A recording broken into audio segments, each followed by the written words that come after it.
I think this goes way back. I think the love of snow goes way back, if you ask me. No one's asking me that, but I'm telling it. Speaking truth to power about snow. So welcome back to yet another edition of Society of the Self, where we're tackling those hard topics, wedge issues. Big life questions. The big life questions, like this week's big life question: why do people like snow?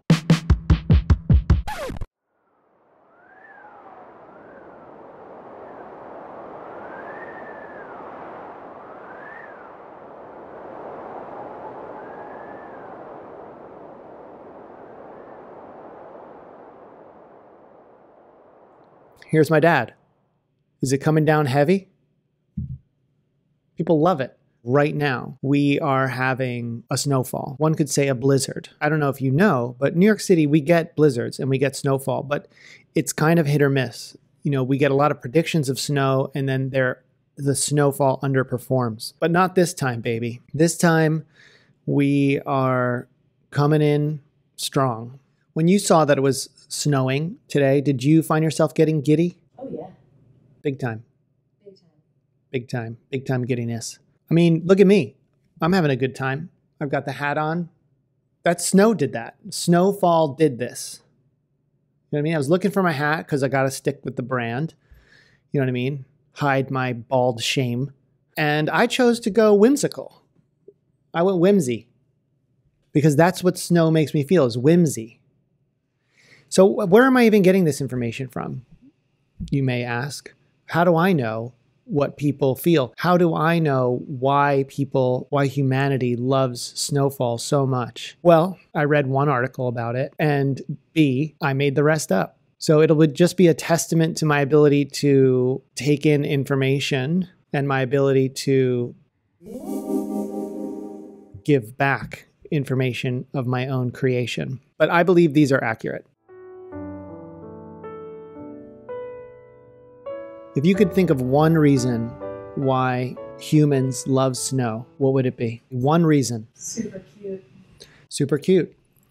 Not on my list, but there is something to be said. In fact, I don't have beauty anywhere on here, even though that's clearly one of them. Before we had things called pandemics, which force us indoors, we had things called snow days, right? Snow days were these kind of seemingly out of the blue experiences, these seemingly out of the blue canceling of our lives, of our day-to-day lives. It's the original cancel culture. You're going along, you're doing your job, you're going to school, you're doing all this stuff, and then all of a sudden nature comes along and it sends down, again, the white fluffiness. And the great white fluffiness says, no more work today, no more work tomorrow, no going to school tomorrow. We could not go to school because of a raging, maleficent virus that's hidden in the air, waiting to kill everyone who steps outside. That's a reason to not go to school or go to work. Or we could not go to school and not go to work because of the great white fluffiness. I'm on board for that. So this is kind of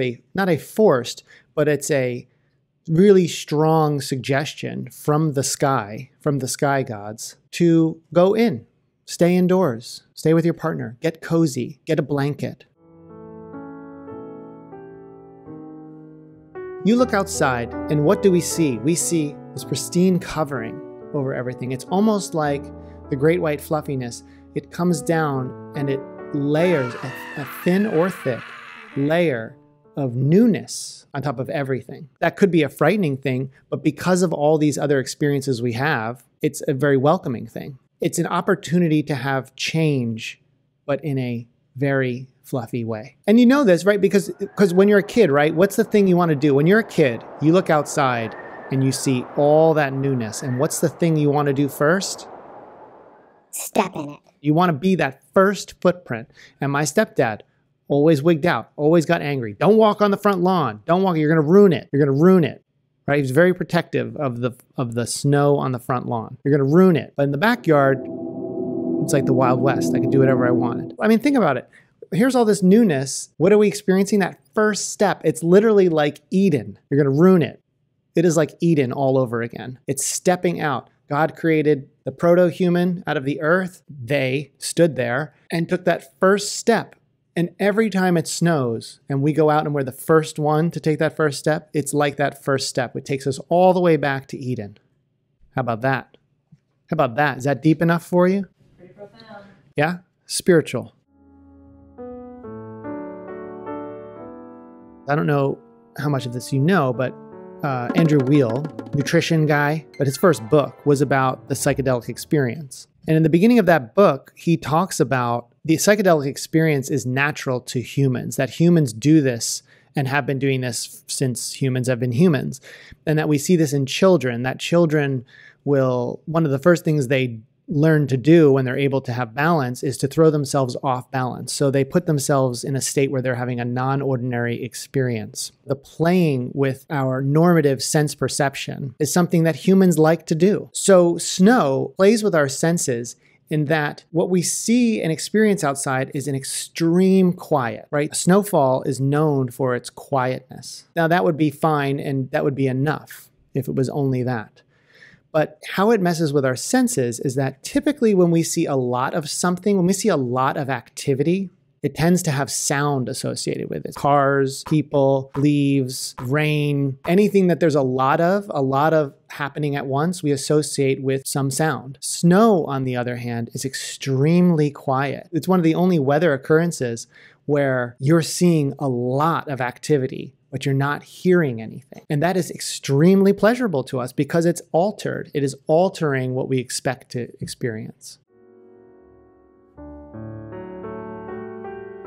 Most people seem to have very positive memories of snow so that those memories are lodged in our brains so that we associate snow with happiness, right? We associate snow with snowball fights and making snow angels. Although if you're on the receiving end of snowballs, unwanted snowballs, you might... You mean if you have a weak snowball game? Yeah, if you have a weak snowball game, maybe you have very negative associations to snow because your snowball game is so weak.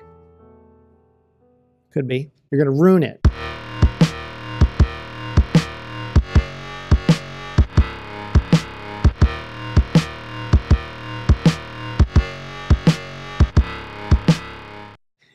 No one's going to be able to identify with any of these reasons.